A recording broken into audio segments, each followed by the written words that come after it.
Good morning. It's 8:41. Ithaca's Morning News. The election of 2022, many months away, but never too soon to start talking about it. Leslie Danks Burke joins us. She's running for state senate in the Southern Tier. Good morning, Leslie. Good morning, Joe. We'll talk about the campaign in a second, but I want to get your reaction first to a couple things.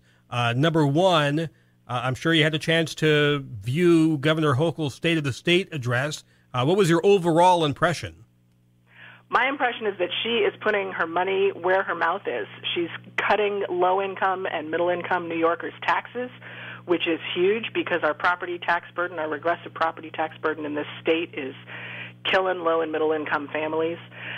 She wants to overhaul SUNY, which I think is a great step. I'm a huge fan of SUNY. I sit on the Tompkins-Cortland Community College Foundation Board, and anything that you can do to make sure that more people can access education is a good direction to be going, so I'm very glad to see that she's moving in that direction. I also saw that she is sending some support to farmers, which is fantastic.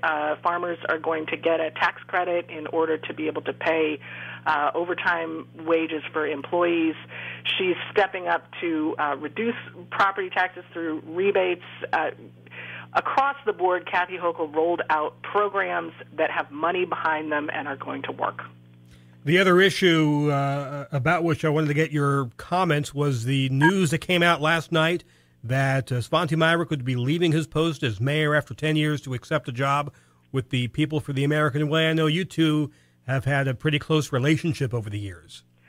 Svante has been a distinguished mayor of the city of Ithaca, and as you pointed out, Joe, he's been there for 10 years, which I think is the longest term for any mayor in Ithaca, and I congratulate him heartily on his next move. I also congratulate incoming acting mayor Laura Lewis, who I know well as well, and I know we're in great hands.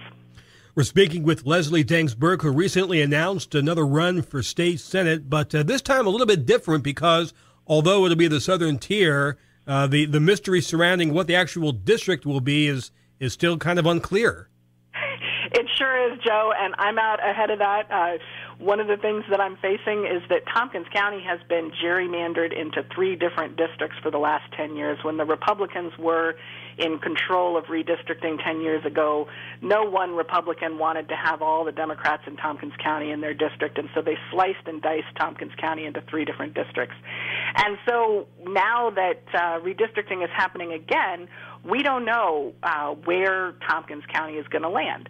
And so as a candidate, my current challenge is that I'm running not just against the incumbent that I've run against twice previously in heavily gerrymandered Republican districts, but I am reaching out to folks in any of the districts that surround Tompkins County, all of which are represented by Republican incumbents who have benefited from the partisan gerrymander 10 years ago.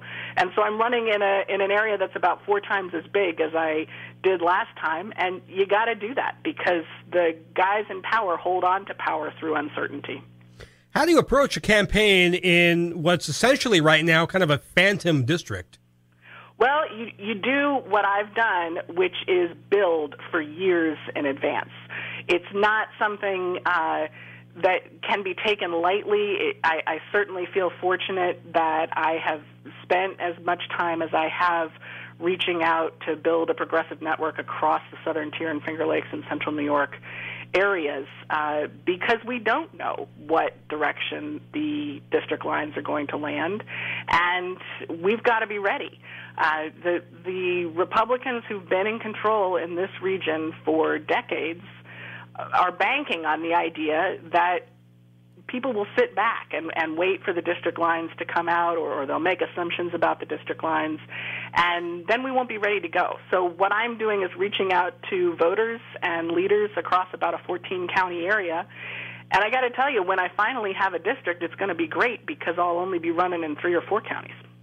Our guest is Leslie Danks Burke. Now, this will be the second round between you and the incumbent state senator Tom O'Mara. Without getting too deep into campaign strategy, do you your approach a couple of years ago? Do you change how you approached that campaign versus this campaign, or is it going to be the same overall strategy?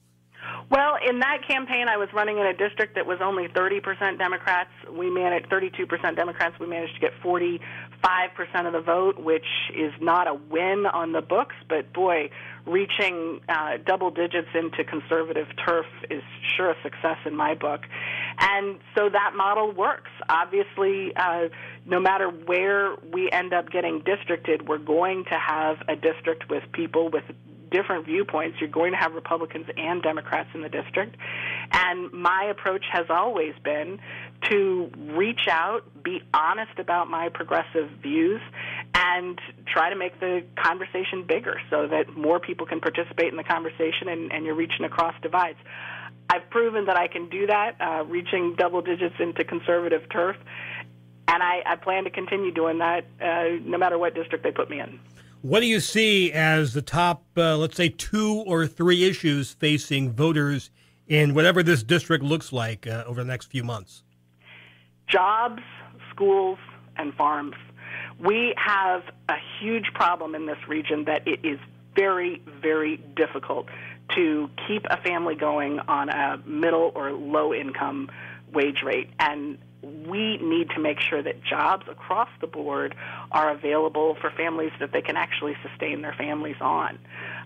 Schools, my own kids go to Ithaca Public Schools. I'm a proud parent of public educated children, and I'm a product of public education myself. I have to say that our schools are really struggling right now. The pandemic has certainly walloped schools and teachers, but we saw infrastructure problems way before that. My children's water in their school was turned off for several years because there was lead in the water, and you couldn't drink out of the water fountains for several years in our public schools, in one of the wealthiest states in the country and the richest country in the world, and the children can't drink the water in their schools. That's a real problem. So we need to start focusing on jobs, schools, and farms because we're an agricultural economy and everybody's got to eat. Leslie Danks Burke running for state senate in the southern tier. We'll just say the southern tier for now, whatever that looks like in the next few months. And Leslie, I'm sure we'll talk again soon. Appreciate hearing from you. Thanks so much, Joe.